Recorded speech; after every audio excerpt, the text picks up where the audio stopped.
Next is your orographic rainfall. Orographic rainfall,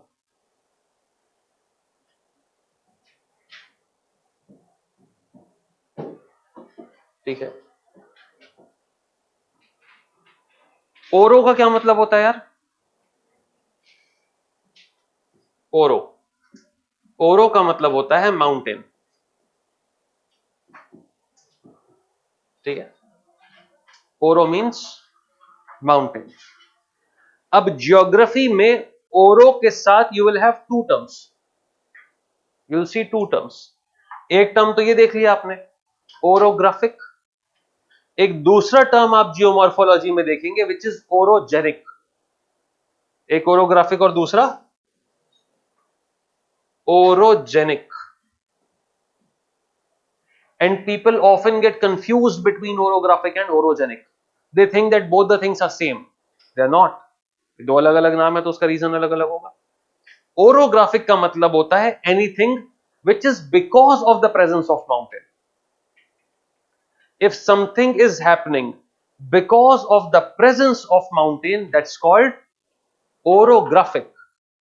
mountain के होने की वजह से अगर कोई चीज हो रही है तो वो ओरोग्राफिक हुई, ठीक है.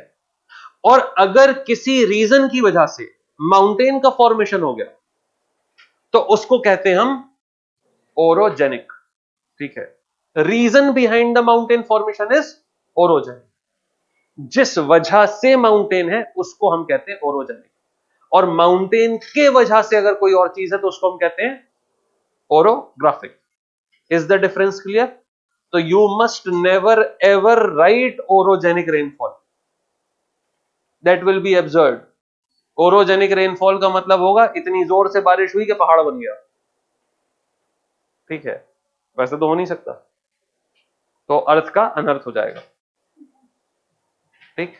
तो अभी हम लोग ये ओरोजेनिक नहीं लिखेंगे. अभी रेनफॉल हमारी कौन सी है? Orographic. It means that we need to have a mountain for this orographic rainfall. तो बना देते हैं साहब. तो लेट्स से हमारे पास ये खूबसूरत सा माउंटेन है, ठीक है. बढ़िया सा माउंटेन है. माउंटेन के सामने हम अज्यूम कर लेते हैं कोई वाटर बॉडी होगी, कोई लेक, कोई रिवर, कोई समुंदर, कुछ भी हो सकता है, ठीक है. वो बनाने की जरूरत नहीं है. Let's assume that this mountain is receiving a wind. ये माउंटेन है और माउंटेन के सामने से कोई विंड माउंटेन की तरफ आ रही है, ठीक है. तो ऐसा हो सकता है कि अगर इस विंड के रास्ते में कोई वाटर बॉडी हो, ठीक है, लेट्स से यहां पे कोई सी या ओशन या कोई भी चीज है, ठीक है. So the wind which is coming towards this mountain, it will absorb some moisture from this water body. So the wind which is arriving towards the mountain, can I say that it is a moisture laden wind? Wind which is having some amount of moisture, wind जिसके पास humidity है, ठीक है. Now this wind which is moving towards this mountain, it will look at this mountain as a barrier. ये mountain, this will behave as a barrier in the path of this wind. अब साहब ये है तो wind ही, इतनी ताकत तो है नहीं कि हमारे पहाड़ को सुरंग बना के दूसरी साइड में निकल जाए. इतनी हैसियत तो है नहीं उसकी. तो क्या करेगी विंड? पीछे से तो प्रेशर आ रहा है, ठीक है. Because of this physical barrier, this wind will tend to rise up the slope of this mountain. This wind, this air parcel is being forced up the slope of this mountain. उसको force किया जा रहा है कि वो ऊपर की तरफ उठे. अब when this air parcel is rising up, can I call it a condition of instability? The air parcel is rising up because of the mountain, so this will create a condition of instability. अब ये जो instability हुई, is it because of the same reason ELR greater than ALR? ELR greater than ALR लग रहा है यहां पे, जो पहला हमने रीजन देखा था? नहीं, हमने ELR एनवायरमेंटल लैप्स रेट की तो बात ही नहीं करी ना. अगर एनवायरमेंटल लैप्स रेट ज्यादा होता या ये एयर पार्सल ऑलरेडी गर्म होता, it would have been automatically moving up, but ये ऊपर तो जा नहीं रहे, तो सामने जा रहा था, विंड थी, तो वो वाली कंडीशन तो है नहीं। This air parcel is being forced up, इस वजह से this type of instability is called forced instability. This is also an instability, but it is called forced instability because this air parcel is being forced up, इसको ऊपर की तरफ push किया जा रहा है। Now when this air parcel is moving up, so the same process will occur here. As it will rise, there will be adiabatic cooling. Initially there will be dry adiabatic cooling, 10 degree centigrade per kilometer, adiabatically cool होगा, then it will reach the condensation limit, condensation limit पे ये air parcel पहुंच जाएगा। जैसे ही condensation limit achieve होगी, when the air parcel will rise above this level, then cloud formation will take place. Cloud formation हो जाएगा, तो जब एक साइड में क्लाउड फॉर्मेशन हो जाएगा, तो these clouds they will cause rainfall, these clouds will cause the rainfall. तो माउंटेन की जिस साइड से विंड आ रही है उधर रेनफॉल होगी, right? So the side of mountain which receives the wind, it is called the windward side. Windward side. So on the windward side we will have rainfall, and because we are having rainfall on the windward side, आप observe करेंगे कि this is the side where we will have more vegetation. पेड़ वेड़ भी यहीं पे होंगे, बारिश की वजह से अच्छा वेजिटेशन होगा। माउंटेन को देख के आप बता सकते हैं कि कौन सा विंडवर्ड साइड है माउंटेन का, because of the vegetation. Is this point clear? यहां तक की कहानी क्लियर है? ठीक, चलिए अब मेरा साहब ये एयर पार्सल ऊपर की तरफ जा रहा था, now it has reached the peak. Peak पे पहुंचते पहुंचते इसके पास कुछ बादल होंगे साहब, पीक पे बादल हो गए, ठीक है। Now the moment this air parcel crosses this physical barrier, जैसे ही ये एयर पार्सल ऊपर पहुंचते पहुंचते बहुत ठंडा हो गया, now it's pretty cold. The moment this air parcel crosses this physical barrier, now it's cold and heavy. Suddenly it would want to move down the slope. अब ग्रेविटी उसको अपनी तरफ खींचेगी, उसका मूड तो था नहीं यार पहाड़ चढ़ने का, जबरदस्ती पुश कर दिया आपने, आप जैसे ही उधर से डाल देंगे उसको पलट देंगे। So now because of gravity, the air parcel will tend to move down the slope. अब मेरा ये एयर पार्सल कह रहा है कि भाई जल्दी से जो है नीचे भाग जाते हैं।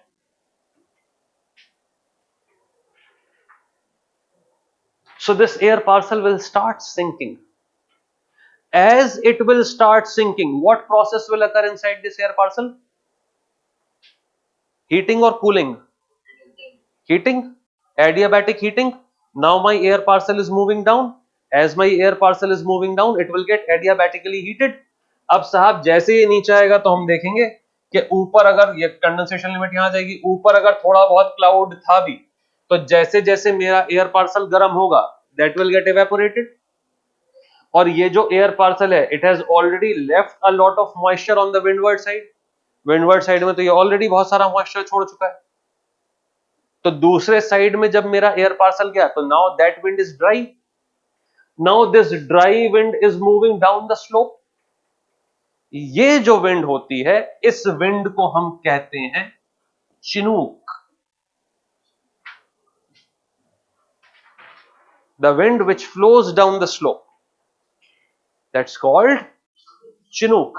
चिनूक का लिटरल मीनिंग होता है आइस ईटर, ठीक है। नॉर्थ अमेरिका में इसको चिनूक बोलते हैं, तो नाम कॉमन हो गया। It's called ice eater. Ice eater क्यों कहते हैं?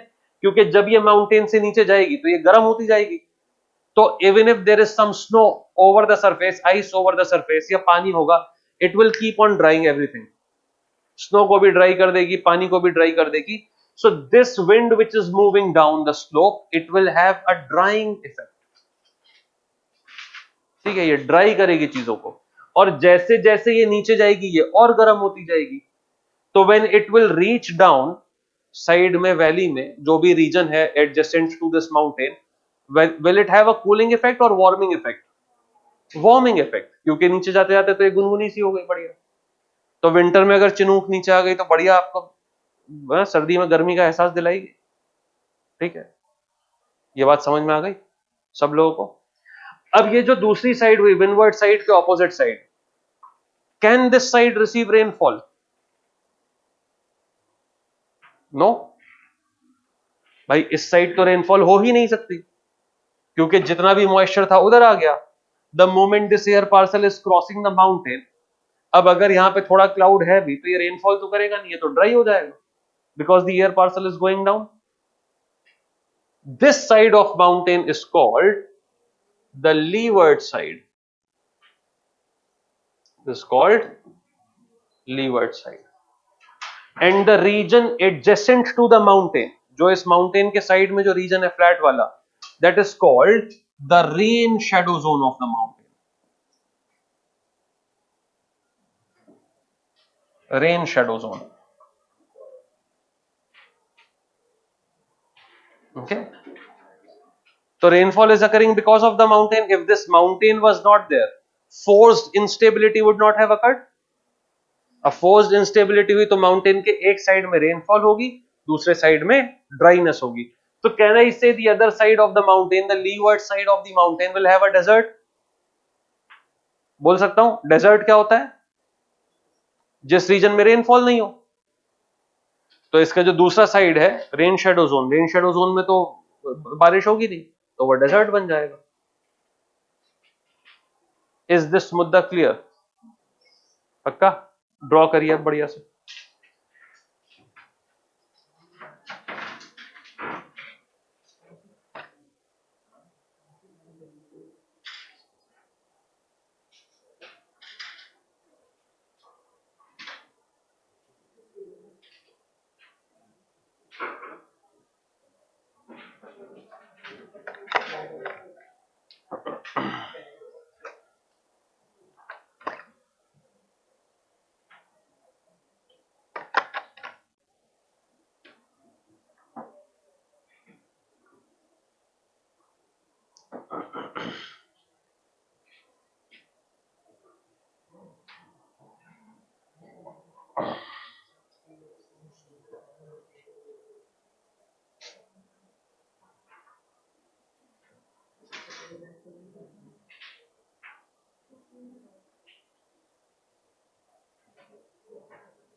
Connected?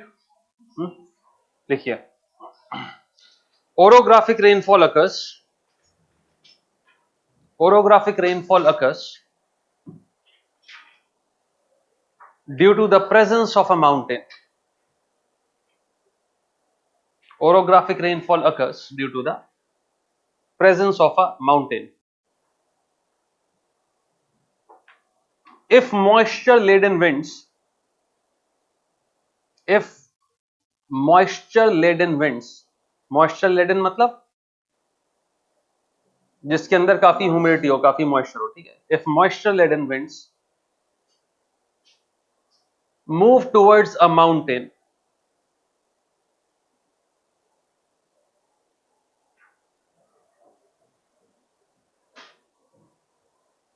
then they are forced up the mountain slope. They are forced up the mountain slope.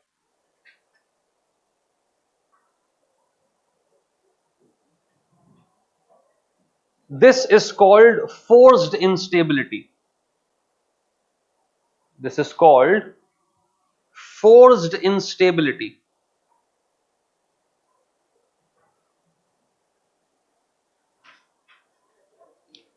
As the air parcel rises up, as the air parcel rises up, it gets adiabatically cooled. As the air parcel rises up, it gets adiabatically cooled, and above the condensation limit,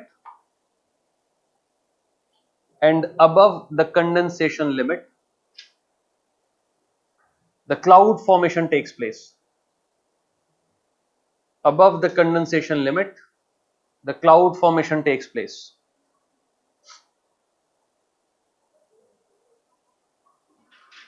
This causes rainfall. This causes rainfall. The side of mountain, the side of mountain which receives rainfall,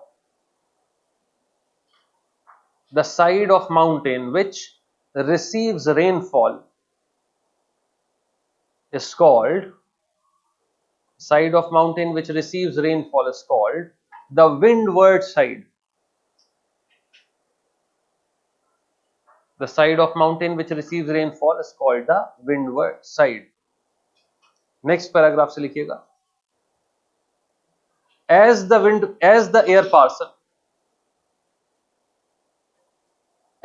air parcel crosses this barrier, as the air parcel crosses this barrier, it tends to move down the slope. It tends to move down the slope. Due to this, the air becomes adiabatically heated. Due to this, the air becomes adiabatically heated.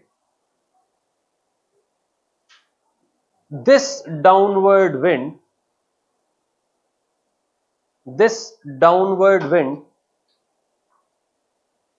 tends to evaporate the moisture from the surface.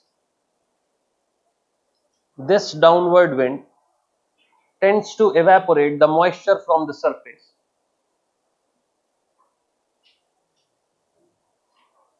and melt the ice. Moisture from the surface and melt the ice. This is called Chinook. This is called Chinook. It has a warming effect. It has a warming effect in the adjacent region. It has a warming effect in the adjacent region.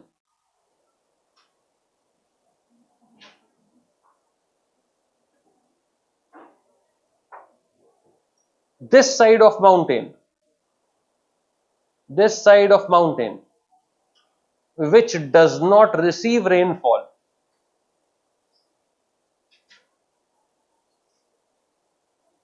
this side of mountain which does not receive rainfall is called leeward side.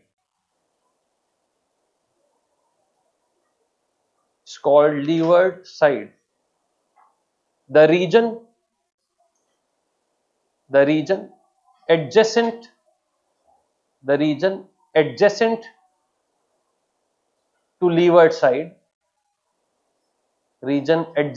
to leeward side,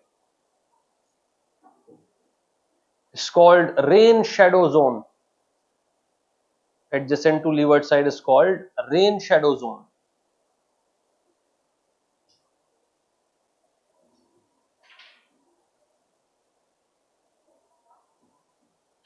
ठीक है भाइयों, clear. Orographic rainfall question आएगा तो लिख लेंगे बढ़िया से, MCQ आएगा तो भी सॉल्व हो जाएगा, बहुत अच्छी बात है। नेक्स्ट प्रोसेस पे चलते हैं। अच्छा, ये जो ओरोग्राफिक रेन है, अगर हम इंडिया की बात करें तो इंडिया में 80% जो रेनफॉल होती है मॉनसूनल रेनफॉल, वो ओरोग्राफिक रेनफॉल होती है। ज्यादातर रेनफॉल ओरोग्राफिक होती है। तो जैसे अगर हम हिमालयास की बात करें तो हिमालयास जो मॉनसून विंड आती है वो हिमालयास से टकराती है, तो हिमालयास का जो फेस इंडिया की साइड है वो है विंडवर्ड साइड, जिसपे रेनफॉल होती है। और हिमालयास का जो फेस चाइना की साइड है, चाइना में पीछे डेजर्ट है, तिब्बतन प्लेट्यू भी डेजर्ट है, जो चाइना की तरफ जो फेस है वो लीवर्ड साइड है, इसलिए उधर ड्राइनेस है। ठीक है। सिमिलरली अगर वेस्टर्न घाट्स को देखें,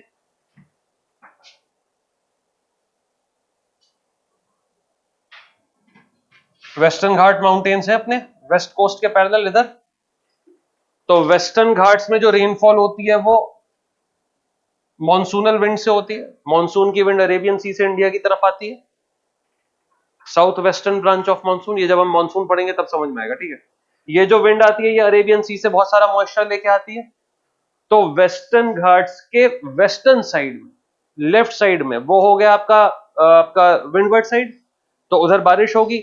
और वेस्टर्न घाट्स के ईस्ट में ये जो रीजन है पूरा महाराष्ट्र का, नॉर्दर्न कर्नाटका, ये वाला रीजन, ये रीजन बहुत ड्राई है। जैसे महाराष्ट्र में विदर्भ वाला रीजन बहुत ड्राई रहता है, नॉर्दर्न कर्नाटका, गुलबर्गा, बीदर बहुत ड्राई रहता है। वो इसलिए ड्राई है because this region is in the leeward side of the Western Ghats, rain shadow zone में है वेस्टर्न घाट के, तो बहुत कम रेनफॉल उधर होती है, ना के बराबर। ठीक है भाइयों, ये बात समझ में आ गई। तो अपने रियल लाइफ में भी जब हम देखेंगे डेजर्ट कैसे बनते हैं, माउंटेन के कौन से साइड में बनते हैं, तो हमको हमेशा पता चलेगा कि यार लीवर्ड साइड में डेजर्ट जैसी कंडीशन हो गई, विंडवर्ड साइड में रेनफॉल है। ठीक, तो इस चीज को हम याद रखेंगे इन टर्म्स को। चलें आगे। चलो।